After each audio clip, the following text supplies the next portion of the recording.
मित्रों, हमने राजा नेमी और नवयोगेश्वर के संवाद के अंतर्गत 7 प्रश्न देख लिए हैं और आज हम देखेंगे 8वां प्रश्न, जानेंगे कि इसमें राजा नेमी कौन सा प्रश्न करते हैं और इसका क्या जवाब मिलता है। तो नमस्कार मेरे सनातनी परिवार, हम हिंदुस्तानी आर के चैनल पर आप सभी का बहुत बहुत स्वागत है। आप इस चैनल पर नए हैं तो मित्रों इस चैनल के साथ जुड़े रहिए, क्योंकि आपको ऐसी ही सुंदर कथाएं इसी चैनल पर प्राप्त होगी। और हाँ, जो मुमुक्षु है, जो ज्ञान के पिपासु है, जिनको ज्ञान पाना है, वही इस चैनल के साथ जुड़े हैं और आगे भी वही इस चैनल के साथ जुड़े रहेंगे। तो इसके लिए मित्रों, आप इस चैनल पर पहले बाहर आए हैं तो चैनल को सब्सक्राइब कर लीजिए और बाजू वाले बेल आइकन को भी प्रेस कर दीजिएगा, जिससे आपको पता चले अभी नई वीडियो आ गई है। और दूसरी बात, यह वीडियो आपको पसंद आता है तो मित्रों लाइक, कमेंट और शेयर तो बनता ही है। राजा नेमी ने पूछा कि योगेश्वरों, आप लोग तो श्रेष्ठ आत्मज्ञानी और भगवान के परम भक्त हैं। कृपा करके यह बतलाइए कि जिनकी कामनाएं शांत नहीं हुई है, लौकिक पारलौकिक भोगों की लालसा मिटी नहीं है और मन एवं इंद्रिय भी वश में नहीं है तथा जो प्रायः भगवान का भजन भी नहीं करते, ऐसे लोगों की क्या गति होती है। ये हम सब के लिए है, इस संसार के सभी मनुष्यों का ये सवाल है, ये प्रश्न है। तो इसका उत्तर क्या है ये हम अवश्य जानेंगे, लेकिन इसके पहले ये उत्तर जो है वो आप औरों को भी शेयर करना मत भूलिएगा। अब 8वें योगेश्वर चमस जी ने इसका उत्तर दिया, कहा कि राजन, विराट पुरुष के मुख से सत्व प्रधान ब्राह्मण, भुजाओं से सत्व प्रधान क्षत्रिय, जांघों से रज तम प्रधान वैश्य और चरणों से तमह प्रधान शूद्र की उत्पत्ति हुई है। उन्हीं की जांघों से गृहस्थाश्रम, हृदय से ब्रह्मचर्य, वक्षस्थल से वानप्रस्थ और मस्तिष्क से संन्यास, ये 4 आश्रम प्रकट हुए हैं। इन चारों वर्णों और आश्रमों के जन्मदाता स्वयं भगवान ही है, वही इनके स्वामी, नियंता और आत्मा भी है।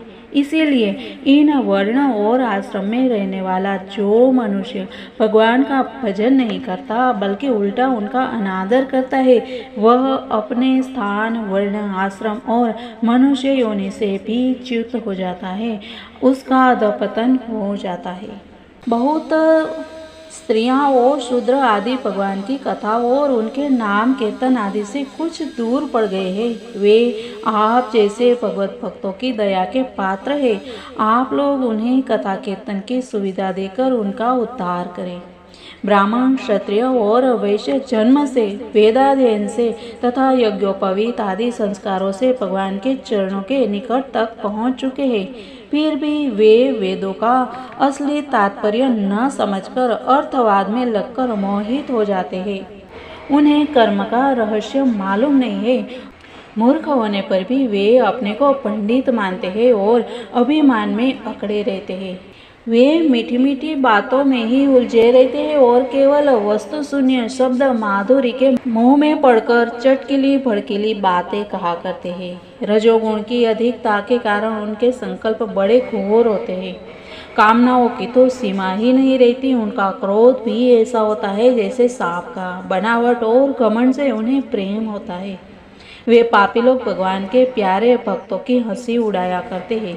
वे मूर्ख बड़े बूढ़ों की नहीं, स्त्रियों की उपासना करते हैं। यही नहीं, वे परस्पर इकट्ठे होकर उस घर गृहस्थी के संबंध में ही बड़े बड़े मंसूबे बांधते हैं, जहाँ का सबसे बड़ा सुख स्त्री सहवास में ही सीमित है। वे यदि कभी यज्ञ भी करते हैं तो अन्न दान नहीं करते, विधि का उल्लंघन करते और दक्षिणा तक नहीं देते। वे कर्म का रहस्य न जानने वाले मूर्ख केवल अपनी जीव को संतुष्ट करने और पेट की भूख मिटाने, शरीर को पुष्ट करने के लिए बेचारे पशुओं की हत्या करते हैं।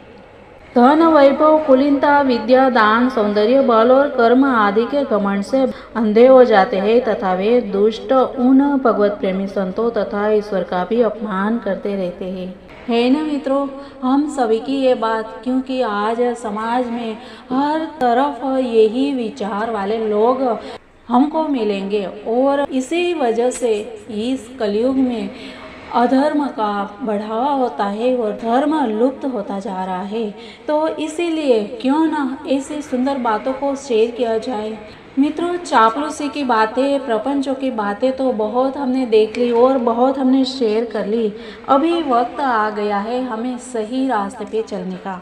और ये सही रास्ता कैसे मिलता है हमें? सिर्फ और सिर्फ शास्त्रों से।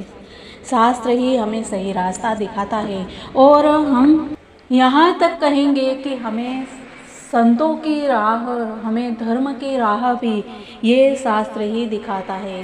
जब हम शास्त्र का सहारा लेते हैं तब उसमें भगवान का सूक्ष्म रूप से वास होता है और वही हमें रास्ता दिखाते हैं। ये हमारे पथ दर्शक है। तो बस इसी शास्त्रों के साथ जुड़े रहिए और हम मिलते हैं इसी बारे में आगे चर्चा करेंगे, आगे बात करेंगे। तो इसके लिए कल की वीडियो देखना मत भूलिएगा। मिलते हैं कल, तब तक के लिए सबको जय हिंद, वंदे मातरम, भारत माता की जय, सनातन धर्म की जय।